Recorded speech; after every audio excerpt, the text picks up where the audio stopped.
we've already talked about, the big problem of the election itself and the end of Reconstruction. So now you have Jim Crow, this major problem. And amidst all of that, you have the worst depression in American history until the Great Depression. All right. And so times were really hard. Obviously, the need for cheap labor led to the importation of Chinese workers. And then we were talking about the elections themselves. If you look at this election particularly, this was one of those elections where there wasn't a whole lot of substance in the debates. So, one of the things that you may recall that was an effective tactic for the Republicans is this idea of waving the bloody shirt, right? And so one of the reasons why Garfield was nominated is, he's a Northerner. This guy's from Ohio, which is a crucial state. Arthur's from New York. But this time the Republicans are like, we're not going to get out bloody shirted, so to speak. The Democrats are. The Democrats are upset that they keep losing on this issue of the Union versus the Confederacy. So what the Democrats come up with, which is pretty smart, they nominate a Civil War Union hero. General Winfield Scott Hancock was one of the key victors at the Battle of Gettysburg. Winfield Scott Hancock. So he is actually a Union hero, and he is going to be really close. And this is one of those elections, again, where, keep in mind, it really mattered that Garfield was from Ohio. So you're not going to have much substantive debate between these folks at all. There's not going to be much debate. What's interesting, though, is they're still going to wave the bloody shirt. The Republicans are. They're still going to say the Democrats are the party of secession. They're the party of the KKK. And so here's Hancock, who's definitely not that stuff. But if you look here, here's a depiction of the skeletons in the closet, so to speak, of the Democratic Curiosity Shop. You can see Union dead and whipping post for slaves and Jefferson Davis's stuff. So just lots of, nostalgia for the Confederacy. Now, keep in mind, this is only, 15 years after the Civil War. So it's not ancient history. But in the minds of Northerners, this is, a purely sectional election. So when you look at this, this is very close. And this is a hallmark of 19th century Gilded Age elections. Really, Ohio will be a key battleground state. It still is. If Ohio swings, the other way, and either New York or one other state, keep in mind, New York is always in play during this period because the city is overwhelmingly Democratic. The rest of the state's Republican at this point. So it's a close election.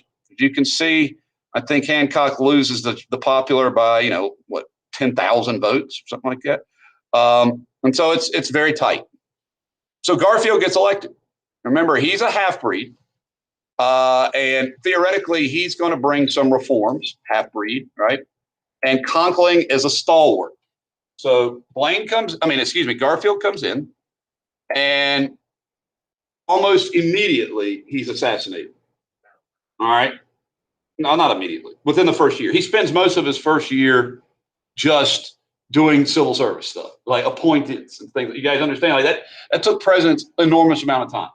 So they had to give these jobs, these federal jobs. And by 1880s, there's 130,000 jobs that could be appointed. And theoretically, Garfield's coming in after Hayes, so he's probably not going to have as much turnover because Republican, right? But if you were a Democrat following a Republican, you would throw out all those other people, theoretically, and replace them. So the government was in turmoil. Well, Garfield he had a protective service, although they were sort of undernumbered, not nearly as much as the way the president would be now. And he was going to board a train at a public train station, Union Station in D.C., and he gets shot in the back. Garfield is shot from behind by a fella who is clearly mentally ill. Charles Guiteau, the man who shoots him, is a loyal Republican who believes that if he kills Garfield, then Chet Arthur will give him a job because he's a stalwart. You understand? Arthur's a stalwart. Guiteau's a stalwart. I killed the half-breed president. Now a stalwart, the vice president, will give me a job. Obviously, you're deranged if you think you're going to shoot the president and get a federal job. But it sounds like President Garfield was assassinated over the spoils system. Now, obviously, the man who did it was not well, was crazy, but nonetheless, this was clearly an issue that was going to have to be addressed. So in comes Chester Arthur of New York, a very well-known spoilsman, by the way. Remember, he's part of the stalwarts who are these spoil system advocates. So no one expects Chester Arthur to do much at all with civil service. I mean, this is not the kind of thing he's known for or famous for. And shockingly, he is going to sign a law that will really change the definition of what government work is. But before that, I have a quote, and you guys know how I like quotes to be part of the history lesson. And it's from a politician, an old politician and journalist, a guy who wrote about politics particularly, to a young politician, his nephew. Never allow yourself to lose sight of the fact that politics is our great American game. And it really is. When you study American politics, I teach politics, I teach government. For many people, it's like a sport and not representative democracy. It's kind of horrific when we think about it that way. If this could be beaten into the heads of presumably well-meaning but unpractical people, we would hear less idiotic talk about reform in connection with politics. Nobody ever dreams of organizing a reform movement in poker. You know, it's just a game, right? Mr. Lincoln, a very estimable and justly popular, but in some respects impractical man, formulated another widely spread error. He held that ours is a government of the people, by the people, for the people. I maintain, on the contrary, that it's a government of politicians, by politicians, for politicians. If your political career is to be a success, you must understand and respect the distinction with the difference. So he's saying politics is a crooked, dirty game. You know, and while Lincoln was a nice guy or a reputable guy, he got it wrong. You know, it's not about representing the people. It's about getting elected and staying in power. Well, that's sort of what a lot of people today describe American politics, and that's kind of awful when you think about it. So the idea was we got to get the money out of politics. Well, the money in politics at the time was the spoil system. So the way to fix this, and this is what blew people's mind, is when Chester Arthur signed this, is to pass civil service reform. Now, there had been states already toying with this. So what civil service reform means, what I was just showing you guys, federal jobs, right? So what had to happen is the president had to do what is called classify a job. So once a job was classified, that meant it could only be filled through a competitive exam, through qualifications, through merit, we might say, right? Like you had to be worthy of having the job, qualified. But initially, it's very slow. So you can see here, about 10% of all federal jobs were that. By the turn of the century, half. Now keep in mind, they're going to ultimately remove the postal system from the civil service system. The postal workers will have their own setup. They're not civil servant employees. They have like a business that they're employed by, the Postal Service, U.S. Postal Service.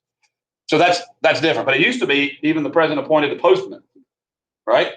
So that's pretty remarkable. So nonetheless, this is a landmark law, the Pendleton Civil Service Act. It's named after the sponsor of the bill, Pendleton. I want you to call it collectively Pendleton Civil Service Act, which means from now on, the bulk of the federal government will grow to becoming no longer spoils. Today, the only real spoils jobs are the top ranked jobs, the executives that are appointed and then confirmed by the Senate.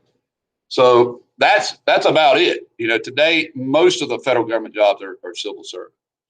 Okay, this is a big deal. Now, that's about it for Arthur. That's about all I got for you. Now I will remind you, since we're on this topic, of one thing that will help organize this. I'm going to stop sharing this PowerPoint for a minute and go to a tab. And I don't know if I've created it yet, so we're kind of operating without a net here.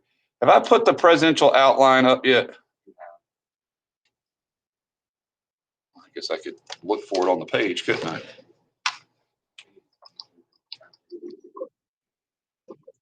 No, it's not there. So let me go ahead and upload it now.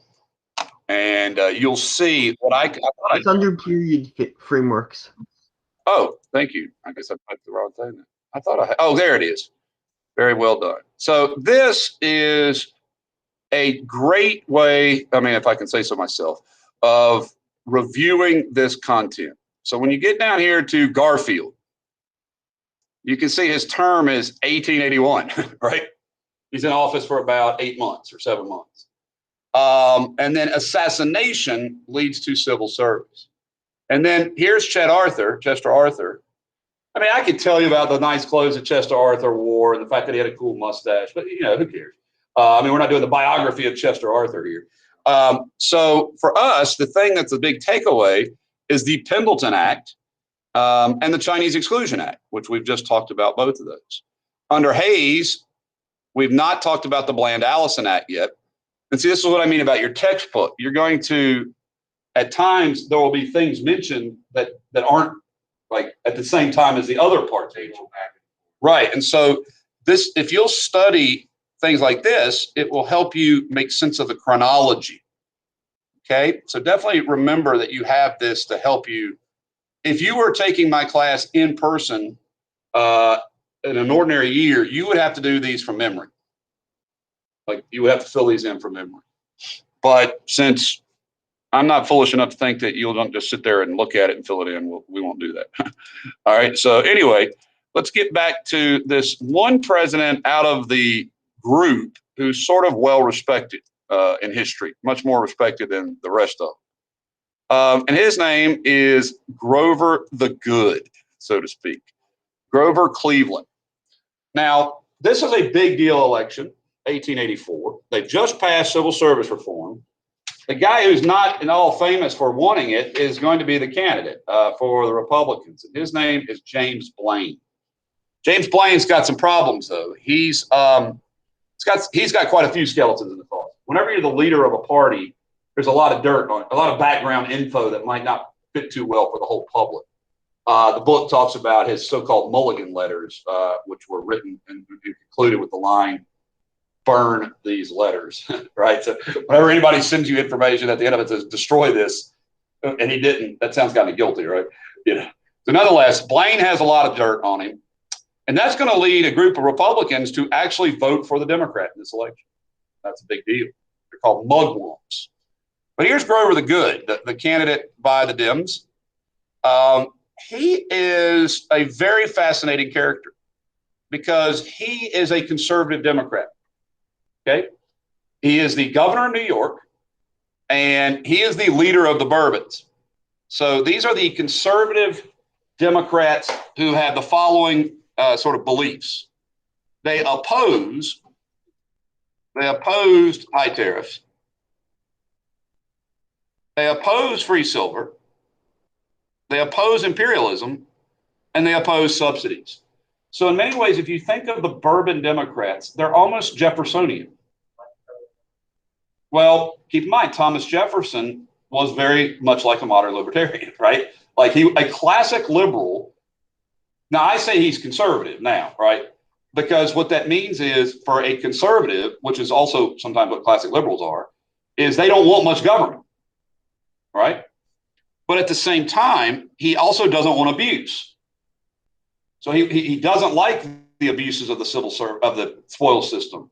So in essence, he wants sort of like rugged individualism and integrity. And here it says classic liberalism.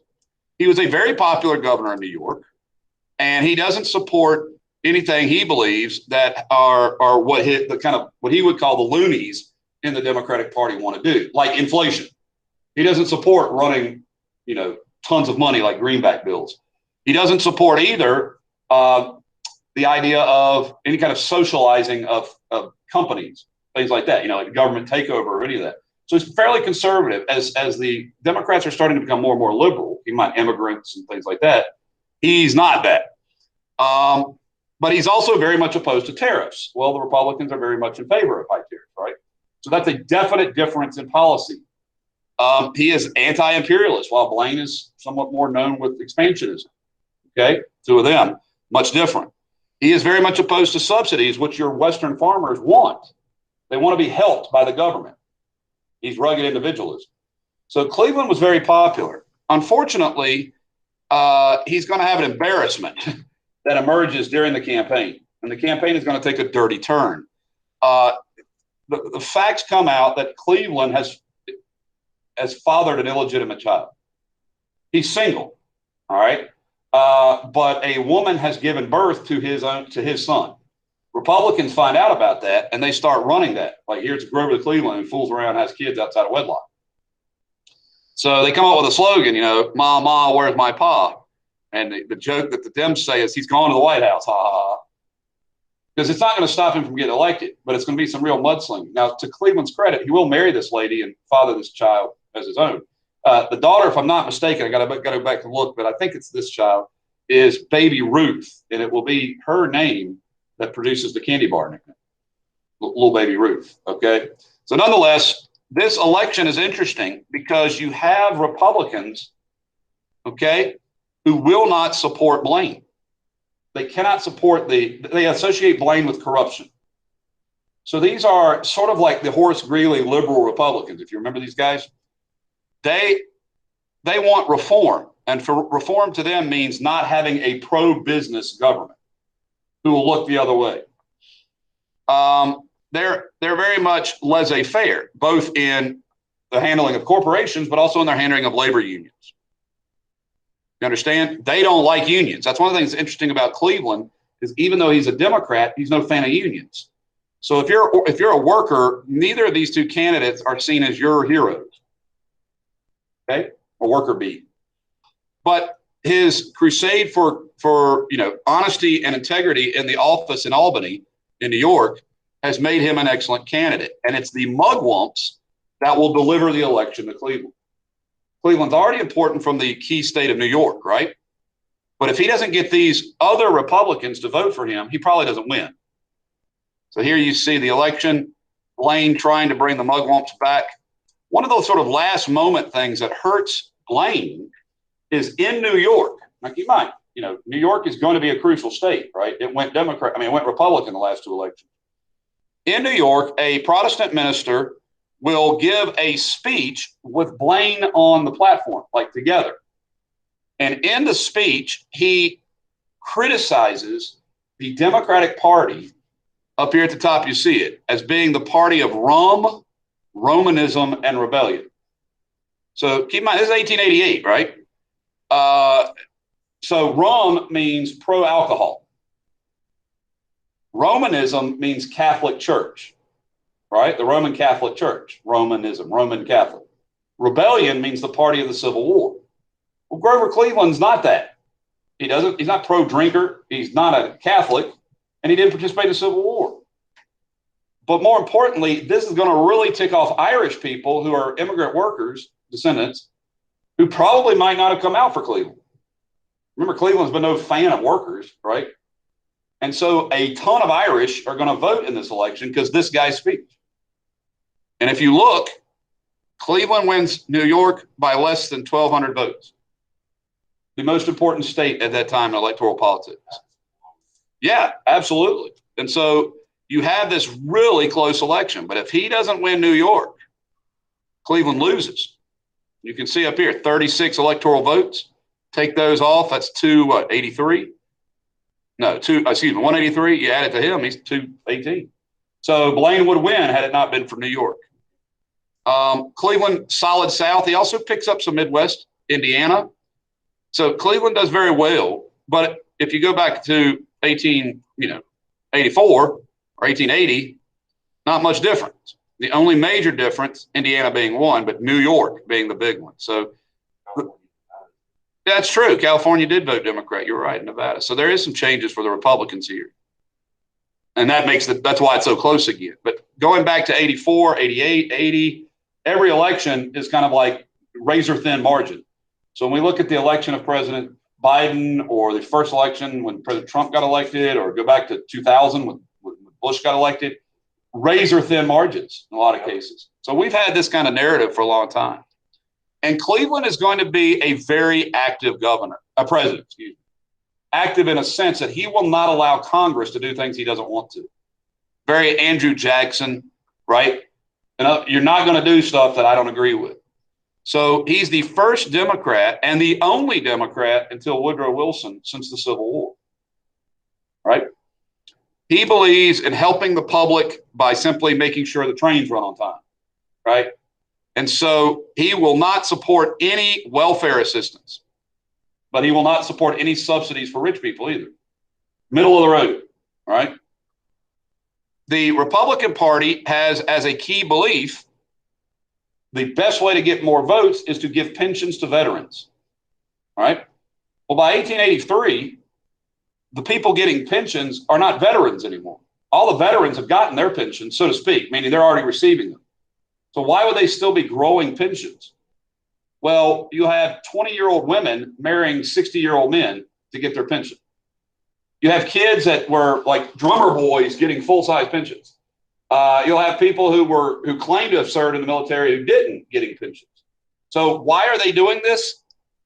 It's a way to get votes, to guarantee votes. A key group in the Republican voting bloc are veterans, the Grand Army of the Republic, they were called, GAR, which the joke was they were generally all Republicans, right? So veterans would vote for the Republicans because Republicans would make sure they got pensions. Well, Cleveland vetoes a ton of those as wasteful, giving away money to people who don't deserve it. Well, they did, but they were going to do that anyway.